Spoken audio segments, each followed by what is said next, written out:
ആരാ വിളിച്ചത്? ഡാഡിയാ. വെസ്റ്റ് ജർമ്മനിയിൽ നിന്നൊരു ഗോൾഡൻ പോമറേനിയൻ പട്ടിയെ കൊണ്ടുതരുന്നു. അതിനെല്ലാം സുഖമില്ല, അത്ര കഷ്ടമായിപ്പോയി. What happened? What happened, Shyam? ശബ്ദത്തിന് എന്ത് പറ്റി? എന്റെ ശബ്ദത്തിന് ഇടയ്ക്കിടയ്ക്ക് ഒരു കുഴപ്പമുണ്ട്. പോവും പിന്നെ തിരിച്ചു വരും. ഓഹോ ശ്യാം, എനിക്കൊരു സന്തോഷ വാർത്ത പറയാനുണ്ട്. എന്താ? ഞങ്ങളുടെ ഫ്ലൈറ്റ് ടൈം മുഴുവൻ മാറ്റാൻ പോവുകയാണ്. അതുകൊണ്ട് ഇപ്പൊ 11:30 എത്തുന്ന ട്രിവാൻഡ്രം ഫ്ലൈറ്റ് ഇനി മുതൽ 7:30 തന്നെ ലാൻഡ് ചെയ്യും. ദാറ്റ് മീൻസ് നമുക്കൊരു ദിവസം 3 മണിക്കൂർ കൂടുതൽ കിട്ടുന്നു അല്ലേ? യെസ്.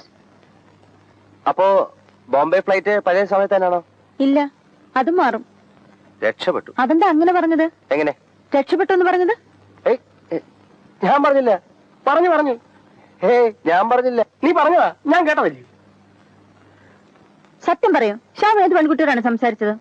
നീ അല്ലാതെ ഒരു പെണ്ണിന്റെ മുഖത്ത് ഞാൻ ഇന്നുവരെ നോക്കിയിട്ടില്ല. ഞാനൊരു പെണ്ണിനോട് സംസാരിച്ചത്. ആവശ്യമില്ലാത്ത കാര്യത്തിൽ ഇടപെട്ടാണ്ടല്ലോ.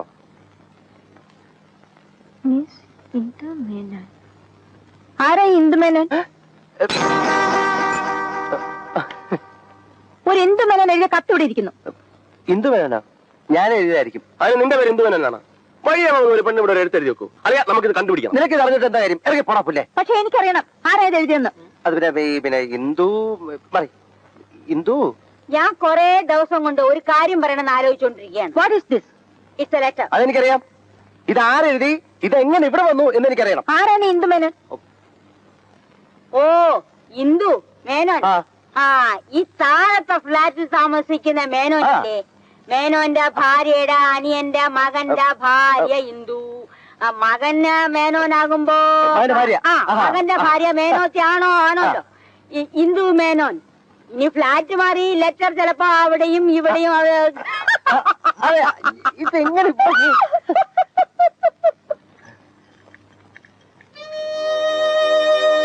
എന്നെ മറ്റേതെങ്കിലും പെൺകുട്ടികളായി ബന്ധപ്പെടുത്തി പത്മ ചിന്തിക്കുന്ന എനിക്ക് വളരെ സങ്കടമുണ്ട്. സോറി ശ്യാം, ശ്യാമിന്റെ കാര്യത്തിൽ ഞാൻ വളരെ പോസിറ്റീവാണ്. It's all right, all right.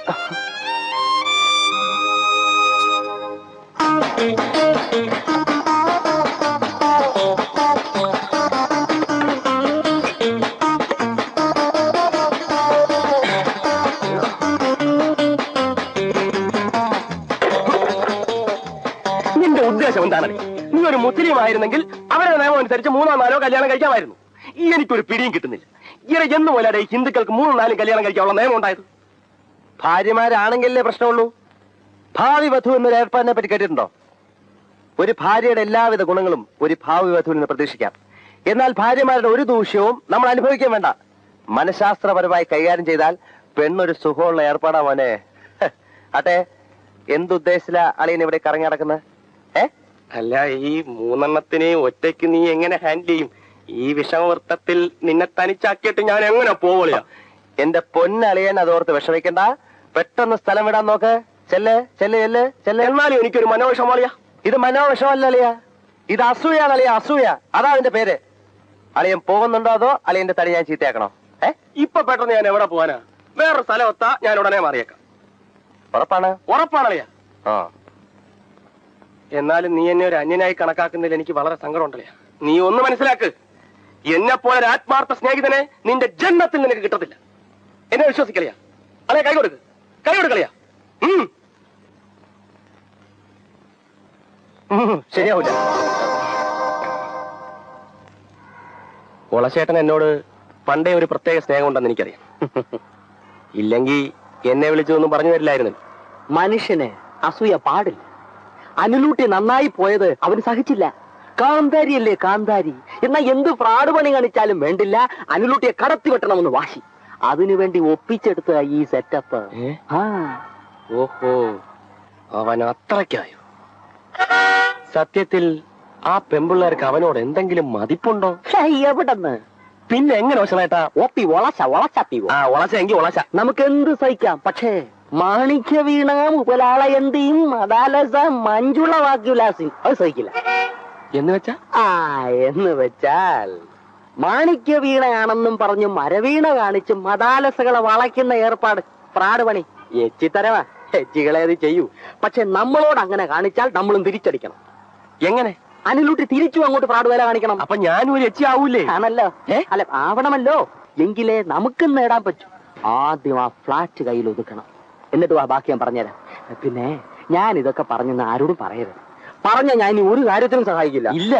ആരുടെ ഈ flat? Major Sreekantan Nair, number 19 4th Avenue, T Nagar, Madras, pin 6017. Major Sreekantan Nair, 4th Avenue, number 19.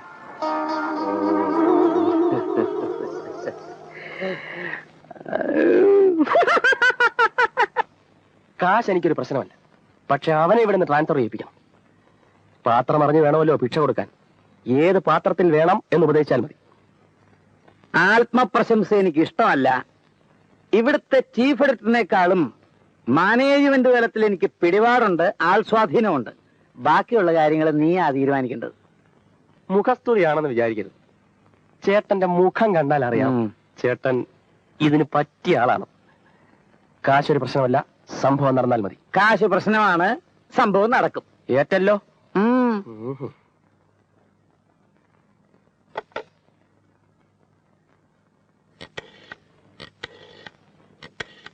Hello, ശ്യാമല്ലേ? ആ, ശത്രു സജീവമായി മുമ്പോട്ട് നീങ്ങിക്കൊണ്ടിരിക്കുകയാണ്. ഏത് നിമിഷത്തിലും എന്തും സംഭവിക്കും. മനസ്സിലായി. ശത്രുവിന്റെ എല്ലാ നീക്കങ്ങളും നിരീക്ഷിക്കാൻ ഏർപ്പാട് ചെയ്യുക. ചെയ്യാനൊന്നുമില്ല. ഞാൻ നേരിട്ട് ഈ കേസിൽ ഇടപെടുക. സാമ്പത്തിക ലാഭം മാത്രമാണ് എനിക്ക് ഈ കേസിലുള്ള താല്പര്യം എന്നറിയിച്ചുകൊള്ളുന്നു. വെക്കട്ടെ, ബായ്. ആവശ്യത്തിനുതകുന്ന സുഹൃത്താണ് യഥാർത്ഥ സുഹൃത്ത്. മൂക്കി തൊടാ ഇങ്ങനെ തൊട്ടാ പോരെ, ഇങ്ങനെ ചുറ്റണോ? കാര്യം പറഞ്ഞു തൊലയണ്ണ. അതായത് ശ്യാം ഇപ്പോൾ ജീവിക്കുന്ന പോലെ ആ ഫ്ലാറ്റിൽ ഞാൻ ജീവിക്കുന്നു എന്ന് വെക്ക. അതങ്ങനെ അങ്ങനെ വെക്ക്. വെച്ചു. ഒപ്പം ഈ പെൺകുട്ടികളും ഉണ്ടെന്ന് വെക്ക്. അതങ്ങനെ അങ്ങനെ വെക്ക്. വെച്ചു. നിനക്ക് ഞാൻ ഇപ്പോൾ കിട്ടുന്നതിനേക്കാൾ കൂടുതൽ പണം തരുന്നെന്ന് വെക്ക്. നടക്കാത്ത കാര്യം ചുമ്മാ എന്തോ അങ്ങനെ വെക്കണ്ട കുട്ടപ്പാ. വെച്ചു വെച്ചു. എന്നാൽ നീ ഇപ്പൊ അവന് ചെയ്യുന്ന പണി നിർത്തി അതേ പണി എനിക്ക് ചെയ്യൂ. അത് ശരി. അപ്പൊ അണ്ണൻ പാരവയ്ക്ക് ഇറങ്ങിയിരിക്കാനല്ലേ? ഏയ്, അങ്ങനെയൊന്നുമില്ല. അവനിപ്പം സ്ഥലം മാറ്റം കിട്ടി പോവുകയോ മറ്റോ ചെയ്താലും അവൻ ഉണ്ടാക്കിക്കൊണ്ടുവന്ന ഈ സെറ്റപ്പ് നമ്മൾ നിലനിർത്തിക്കൊണ്ടു പോകണ്ടേ? അല്ല, അതാണല്ലോ അതിന്റെ ഒരു... അണ്ണനാണ് അണ്ണ ആത്മാർത്ഥ സുഹൃത്ത്. ഇങ്ങനെ കുറെ സുഹൃത്തുക്കളെ കിട്ടിയാൽ മതിയല്ലോ ജീവിതം ധന്യമാകാൻ. ഏതായാലും എന്റെ കാര്യത്തിൽ പേടിക്കണ്ട. ചിക്കിലി കറക്റ്റായിട്ട് കിട്ടിയാ ഞാൻ ആർക്ക് വേണ്ടിയും എന്ത് പണിയും ചെയ്യും. അതാണ് കുട്ടപ്പന്റെ ഒരു തത്വം. ഉറപ്പാണല്ലോ? ഉറപ്പ്. ഷുഗർ ആണല്ലോ? ഷുഗർ. അപ്പൊ എനിക്ക് മുന്നോട്ട് പോകാമല്ലോ? ഓ അണ്ണാ, മുമ്പ് കുഴികള്. ഡിക്കമ്മായി അങ്ങോട്ട് പിടിച്ചേ. ഓ, എനിക്ക് വേണ്ടായിരുന്നു. ഡിക്കമ്മായി ഇത് കുടിക്കണം. ഇത് മദ്യമല്ല, മരുന്നാണ്. അമ്മായി രാവിലെ എത്ര മണിക്ക് നീറ്റ്? ഒരു 4 മണി. 9 o'clock. 9 മണിക്ക് എഴുന്നേൽക്കണമെങ്കിൽ ഒരു 4 മണിക്കെങ്കിലും ഉണരണ്ടേ? ഞാൻ ഉണർന്നാൽ ഉടനെ എഴുന്നേക്കും. അതാണ് എന്റെ പതിവ്. ശരി, എന്നാലും അമ്മായി ഇപ്പൊ എഴുന്നേറ്റിട്ട് ഇപ്പൊ എത്ര മണിക്കൂറായി? അമ്മായിക്ക് ജീവിതത്തിൽ ഒരു വിശ്രമം എന്താണെന്ന് അറിയണ്ടേ? എന്ത് ചെയ്യാനാ കുട്ടി? നമ്മളൊരു ജോലി ഏറ്റെടുത്ത അത് ചെയ്യണ്ടേ? C, my husband, he was an army man. I have that discipline. Okay, agree. എന്നാലും ഈ വയസ്സുകാലത്ത് അമ്മായിയെ കൊണ്ട് അവനിങ്ങനെ പണിയെടുപ്പിക്കാൻ കഴിയുമോ? ആ കണ്ണിച്ചോരയില്ലാത്തവൻ. ശരി, പോട്ടെ. ചെയ്യുന്ന പണിക്കനുസരിച്ച് കാശ് തരുന്നുണ്ടോ? ഒരിട്ട് സ്നേഹം തരുന്നുണ്ടോ? എത്രയാ? 150 ഉലുവ. മഹാഭാവി. അടിമപ്പണി എന്നേ ഈ ലോകത്ത് അവസാനിപ്പിച്ചു കഴിഞ്ഞു. പക്ഷെ ഇന്നും ഈ 4 ചുവരുകൾക്കുള്ളിൽ അമ്മായിയെ അടിമയാക്കി വെച്ചിരിക്കുകയാണ് അലവലാതി. ഒന്ന് ആലോചിക്കുമ്പോ കുട്ടി പറഞ്ഞതൊക്കെ ശരിയാ. പക്ഷേ ഇതൊക്കെ ഒരു പിള്ളേര് കളിയായിട്ടേ ഞാൻ കണക്കാക്കിയിട്ടുള്ളൂ. അതാണ് അമ്മായിക്ക് പറ്റിയ തെറ്റ്. ഒന്നും അങ്ങോട്ട് പറയാതിരിക്കുക. അതാണ് അവന് വളം. അവന്റെ സ്ഥാനത്ത് ഞാനായിരുന്നെങ്കിൽ ഇതിന് ഇരട്ടി ശമ്പളം ഞാൻ തരും. ഇതിന് ഇരട്ടി സ്നേഹം ഞാൻ തന്നേനെ. കൂടുതൽ സംസാരിച്ച എന്റെ 3 ധ്യാനം തരും. അമ്മായി ഒരിക്കലും. പന്ന കഴിവറുടെ മോനെ, നീ എനിക്കൊരു പാരയും വാങ്ങിച്ചോണ്ടാണല്ലോടാ ബോംബെന്ന് വന്നിരിക്കുന്നത്. എന്തോന്ന് വാങ്ങിച്ചെന്നാ അളയാ? ഈ പുറപ്പെടുന്ന ധൃതിയില് അളയിൽ ഒന്നും മേടിക്കാൻ പറ്റിയില്ല. പക്ഷെ ഞാനൊരു സംഭവം മേടിച്ച് വെച്ചിട്ടുണ്ട്. എനിക്കിട്ട് വെച്ചത് ഞാൻ അറിഞ്ഞു. അതെ, വാങ്ങിക്കാനല്ല, അതിലും വലിയ ഒന്ന് കണച്ച് തരാനാ വന്നിരിക്കുന്നത്. നീ ഇനി ഇവിടെ ഒരു നിമിഷം താമസിച്ചാൽ നിന്റെ കൈയും കാലും അടിച്ചൊടിച്ച് ഉത്തരത്തി തൂക്കും. ആവശ്യമില്ലാത്ത കാര്യത്തിൽ ഇടപെട്ടാണല്ലോ നിങ്ങളും വാങ്ങിക്കും. അറബി കൂടാരത്തിൽ ഒട്ടകത്തിന് സ്ഥലം കൊടുത്ത മാതിരി ആയാലോടാ നിന്നെ കയറ്റി താമസിപ്പിച്ചത്. എന്നെ ഇവിടുന്ന് ഇറക്കി വിട്ടിട്ട് സുഖലോലുപനായിട്ട് കഴിയാന്ന് വിചാരിച്ചു അല്ലടാ. നിന്നെ കൂടും കുടുക്ക എടുത്ത് നീ ഒന്നും ആലോചിക്കണേ.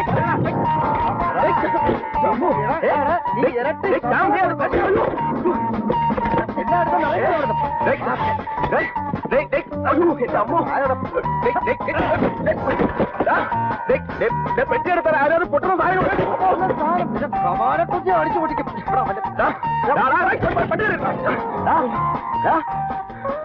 ഇതെല്ലാം കെട്ടിപ്പറക്കി എടുത്തോണ്ട് ഇവിടെ ഇപ്പൊ ഇറങ്ങണം. ഇപ്പൊ ഇറങ്ങണം. ഒന്നുകൂടി ആലോചിച്ച് മിണ്ടിപ്പോരുത്. അവസാന തീരുമാനമാണോ? നീ എന്റെ അത് ചവിട്ട് വാങ്ങിച്ചാലേ ഇറങ്ങുള്ളൂ. Good bye. ഇനി ഞാൻ എവിടെ പോകാൻ? ആ ശ്രീകണ്ഠൻ നായരുടെ അല്ല പിന്നെ ശ്രീകണ്ഠൻ നായരോ? അല്ലടേ, ആ ശ്രീകണ്ഠൻ നായർ അഡ്രസ് എന്തോന്ന്? Number 19 4th Avenue, T Nagar. അല്ല ശ്രീകണ്ഠൻ നായർ നീയായിട്ട് എന്താ ബന്ധം? ഒരു ബന്ധമില്ല. പിന്നെ അല്ല, പുള്ളിക്ക് ഇതുപോലെ വല്ല ഫ്ലാറ്റുകളും സൂക്ഷിക്കാനുണ്ടോ എന്ന് ഞാനൊന്ന് അല്ല ഞാൻ പറഞ്ഞോട്ടെ. നമ്മൾ തമ്മിൽ പല പ്രശ്നങ്ങളും കാണും. അത് നാട്ടുകാരെ മുഴുവൻ അറിയിക്കണോ? നമ്മൾ തമ്മിൽ എന്തോന്ന് പ്രശ്നം? ഞാൻ ആ ശ്രീകണ്ഠൻ നായരെ ഒന്ന് കാണുന്നു, ചില പ്രശ്നങ്ങളെ കുറിച്ച് ഡിസ്കസ് ചെയ്യുന്നു. ഈ ഡിസ്കസ് ചെയ്യാനേ നീയും ശ്രീകണ്ഠൻ നായരുമായിട്ട് വല്ല പാർട്ട്ണർഷിപ്പ് ബിസിനസ് നടത്തുന്നുണ്ടോ? വേണ്ടറിയാ, വേണ്ട. മുന്നോട്ട് വെച്ച കാല് മുന്നോട്ട് തന്നെ പോട്ടെ. അതാണളിയാ, മുന്നോട്ട് വെച്ച കാല് പിന്നോട്ട് പോരട്ടെ. അതാണളിയാ സ്നേഹം. വേണ്ടളിയാ, അതിസ്നേഹം ബദ്ധവിരോധം എന്നൊരു പഴഞ്ചൊല്ലുണ്ട്. ഞാൻ ഇനി ഇവിടെ നിന്ന് കഴിഞ്ഞാൽ നമ്മൾ തമ്മിൽ അതിസ്നേഹമാകും, വെട്ടും കുത്തും. ആരെ കുത്തും? ഞാനോ? അളിയന് വേണമെങ്കിൽ എന്റെ നെഞ്ചത്ത് കുത്തിക്കോ. പക്ഷെ നമ്മുടെ സ്നേഹം നിലനിൽക്കാൻ വേണ്ടി ഞാൻ 1 or 2 കുത്ത് സഹിക്കും. പക്ഷെ നീ ഒരു കാര്യം ഓർമ്മിച്ചോ, എന്നെ പോലൊരു ആത്മാർത്ഥ സുഹൃത്തിനെ ലൈഫിൽ നീ മഷീട്ട് നോക്കിയാൽ പോലും കിട്ടില്ല. ഈ പറഞ്ഞതിന് മാറ്റമുണ്ടോ? ഇല്ല. ഉറപ്പാണല്ലയാ? കൊടലേ കൈ ഉറപ്പാണല്ലോ. അല്ലേ? കൊടലേ കൈ. അങ്ങനെയാണ് നീ ആ ഒളിച്ചു വെച്ചിരിക്കുന്ന സ്കോച്ചിനകത്ത് നിന്ന് ഒരു പെക്കിങ് എടുത്തത്. ഞാൻ കണ്ട് നീ